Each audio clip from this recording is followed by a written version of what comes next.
ಇವತ್ತು ಪ್ರತಿ ವರ್ಷದಂತೆ 27ನೇ ತಾರೀಕು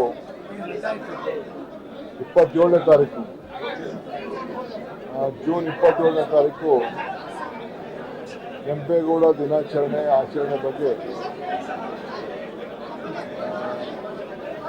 ಸಭೆಯನ್ನು ಕರೆಯುವಂಥ ವಾಡಿಕೆ, ಯಾವ ರೀತಿ ಮಾಡಬೇಕು, ಏನೇನು ಸಲಹೆಗಳನ್ನು ತೆಗೆದುಕೊಳ್ಬೇಕು ಅಂತೇಳಿ ಎಲ್ಲ ಸಂಘಟನೆಗಳನ್ನು ಕರೆಸಿ ನಾವೆಲ್ಲ ಚರ್ಚೆ ಮಾಡ್ತಾ ಇದ್ದೆವು. ಅದೇ ರೀತಿ ಇವತ್ತು ಕೂಡ ಎಲ್ಲ ಕರೆಸಿ ಚರ್ಚೆ ಮಾಡಿದ್ದೇವೆ. 27ನೇ ತಾರೀಕು ಈ ವರ್ಷ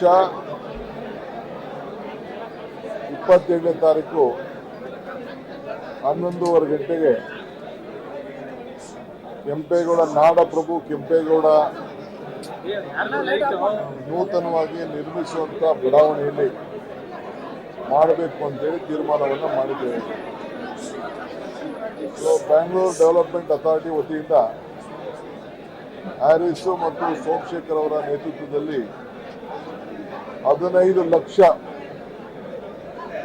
ಸಸಿಗಳನ್ನು ಗಿಡಗಳನ್ನು ಅಲ್ಲಿ ನೆಡಬೇಕು ಅಂತೇಳಿ BDA ಅವರು ತೀರ್ಮಾನವನ್ನು ಮಾಡಿದ್ದಾರೆ. ಸೊ ಆ ಕೆಲಸ ಕೂಡ ಅವತ್ತು ನಡೀತದೆ. 5 ಕಡೆಯಿಂದ ಮಾಮೂಲಿ ಗೋಪುರದಿಂದ ತಂಡಗಳು ಬರ್ತದೆ. ಸೊ ಮಾಗಡಿ ತಂಡ ಅವರು ಮಾಮೂಲಿ ಬಾಲಕೃಷ್ಣ ಸ್ಥಳೀಯ ಶಾಸಕರು, ಹುಲಿಯದುರ್ಗ ಕಡೆಯಿಂದ ರಂಗನಾಥ್ ಅವರು, ಸೊ ದೇವನಹಳ್ಳಿ ಕೆಂಪೇಗೌಡ ವಿಮಾನ ನಿಲ್ದಾಣದಲ್ಲಿ ಏನು ಒಂದು ಪುತ್ಥಳಿ ಇದೆ, ಅಲ್ಲಿ ಕಾರ್ಯಕ್ರಮವನ್ನು ನಮ್ಮ KH ಮುನಿಯಪ್ಪ ಅವರು ವಹಿಸ್ತಾರೆ.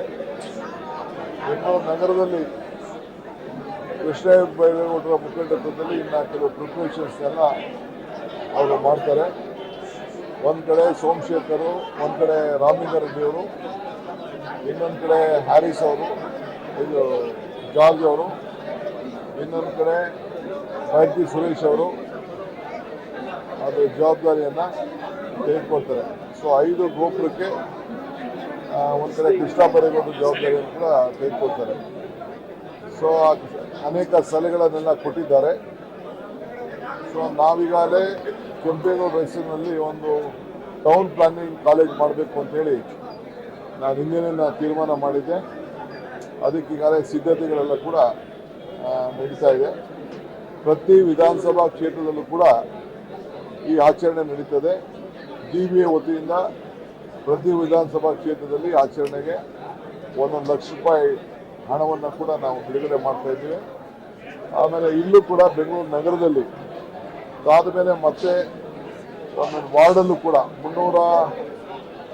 369 ವಾರ್ಡಲ್ಲೂ ಕೂಡ ಅಲ್ಲೂ ಕೂಡ ಒಂದೊಂದು ಕಾರ್ಯಕ್ರಮವನ್ನು ಅವರಿಗೆ 1 ಲಕ್ಷ ರೂಪಾಯಿ ಕೊಟ್ಬಿಟ್ಟು ಅಲ್ಲೂ ಕೂಡ ಒಂದೊಂದು ಕಾರ್ಯಕ್ರಮವನ್ನು ಅವತ್ತೆಲ್ಲ ಇನ್ನೊಂದು ದಿನ ನಡೆಸಲಿಕ್ಕೆ ಒಂದು ಟೈಮ್ಗಳನ್ನ ನಿಗದಿ ಮಾಡಿ ಬೆಂಗಳೂರು ನಗರದ ಮಂತ್ರಿಗಳು ಅದಕ್ಕೆ ತೀರ್ಮಾನವನ್ನು ಮಾಡ್ತಾರೆ.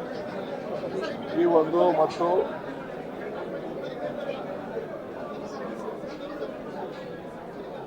ದೇವನಹಳ್ಳಿ ವಿಮಾನ ನಿಲ್ದಾಣದಲ್ಲಿ ಥೀಮ್ ಪಾರ್ಕನ್ನು ಅದು ಕಂಪ್ಲೀಟ್ ಆಗಿದೆ. ಅದನ್ನು ಸಾರ್ವಜನಿಕರಿಗೆ ಅವಕಾಶ ಮಾಡಿಕೊಡ್ಬೇಕು ಅಂತೇಳಿ ಈಗಾಗಲೇ ಕೃಷ್ಣ ಬೈರೇಗೌಡರು ರೆಸ್ಪಾನ್ಸಿಬಿಲಿಟಿ ತೆಗೆದುಕೊಂಡು ಜಲ್ದಿ ಮುಗಿಸ್ಲಿಕ್ಕೆ ಅವರು ಈಗಾಗಲೇ ಕಾರ್ಯಕ್ರಮ ರೂಪಿಸಿದ್ದಾರೆ. ಆ ಕೆಲಸ ಕೂಡ ಆಗ್ತದೆ. ಯಾರು ಸ್ವಾಮಿಗಳು, ಯಾರು ನಾಯಕರುಗಳನ್ನ ಯಾರು ಆಹ್ವಾನಿಸಬೇಕು ಅಂತೇಳಿ ಕೃಷ್ಣ ಬೈರೇಗೌಡರು ಆ ಜವಾಬ್ದಾರಿ ತೆಗೆದುಕೊಂಡು ಅದನ್ನು ಮಾಡ್ತಾರೆ. ಸಂಘಟನೆಗಳು ಕೂಡ ಅವರೇ ಸಂಪರ್ಕವನ್ನು ಇಟ್ಕೊಂಡು ಎಲ್ಲೆಲ್ಲಿ ಜವಾಬ್ದಾರಿ ತೆಗೆದುಕೊಂಡು ಮಾಡ್ತಾರೆ. ಒಕ್ಕಲಿಗ ಸಂಘದವರು ಕೂಡ ಅವರು ಪ್ರತ್ಯೇಕವಾಗಿ ಅವ್ರದ್ದೊಂದು ತಂಡ ಎಷ್ಟಿದೆ ಅದು ಸಂಪೂರ್ಣವಾದ ಜವಾಬ್ದಾರಿ ಅವರು ಕೂಡ ತೆಗೆದುಕೊಂಡಿದ್ದಾರೆ. ಇದಲ್ಲದೆ ಬರೀ ಒಂದು ಜಾತಿ, ಒಂದು ಧರ್ಮಕ್ಕೆ ಸೀಮಿತ ಅಲ್ಲ, ಬೆಂಗಳೂರು ನಗರ ಮತ್ತು ರಾಜ್ಯಕ್ಕೆ ಆಸ್ತಿ ಕೆಂಪೇಗೌಡರು. ಸೊ ಎಲ್ಲ ಜಾತಿ, ಎಲ್ಲ ಧರ್ಮ, ಎಲ್ಲ ವರ್ಗ, ಎಲ್ಲ ಸಂಘಟನೆಯವರು ಸೇರಿ ಈ ಕಾರ್ಯಕ್ರಮ ಮಾಡಬೇಕು ಅಂತೇಳಿ ಎಲ್ಲರೂ ಕೂಡ ಸಲಹೆ ಕೊಟ್ಟಿದ್ದಾರೆ. ಆ ರೀತಿ ಅವರು ಮಾಡ್ತಾರೆ.